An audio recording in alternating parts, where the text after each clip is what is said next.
Pesquisadores percorreram o Brasil para descobrir por que algumas doenças raras são comuns em determinadas cidades. Quem conta é o repórter César Menezes. Quando Jorge nasceu, os pais logo perceberam os sinais de uma doença temida na zona rural de Monte Santo, interior da Bahia. Um mal desconhecido que deixava as crianças fracas, com dores constantes e que levava à morte em poucos anos. Mas seu José não se conformou. Não, os antigos já foram, agora vou cuidar dos meus filhos.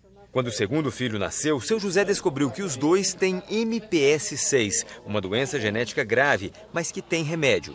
A doença pode ser estagnada, então ela não mais progride, não mais piora. Quanto mais cedo o tratamento, obviamente que os resultados também são bem melhores. Essa doença atinge 1 em cada 350 mil pessoas no mundo. Em Monte Santo, 1 em cada 4 mil. Os pesquisadores da Universidade Federal da Bahia explicam a razão. A cidade pobre do sertão recebe poucos moradores de fora e a maior parte da população vive isolada em pequenas comunidades. Essa característica facilita o casamento entre indivíduos que são semelhantes geneticamente e entre indivíduos que são aparentados. E isso aumenta a frequência dessas doenças que são recessivas e raras.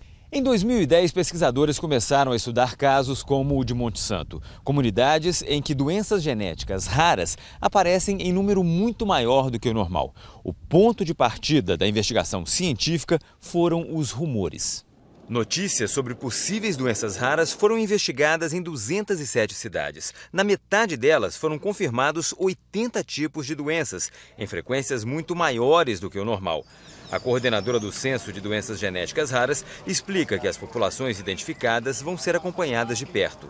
Auxiliar a entender por que isso está acontecendo e também prestar um atendimento, um esclarecimento e informações também, finalmente, para o governo, para a prefeitura, para auxiliar essas pessoas afetadas e suas famílias. Tânia já recebe ajuda. Ela teve câncer e perdeu o pai, 2 irmãs e outros 5 parentes próximos com tipos diferentes de tumores. Os pesquisadores diagnosticaram parte da família com a síndrome de Li-Fraumeni. O portador dessa mutação genética tem 90% de chance de desenvolver câncer. Não existe cura para a síndrome, mas como na maioria das doenças, saber que ela existe pode salvar a vida. Eu faço os exames de controle que se hoje eu não tivesse o problema eu nem faria. Mesmo tendo câncer, você começa a ter uma visão de que você tem que se cuidar melhor, que você tem que viver melhor, né?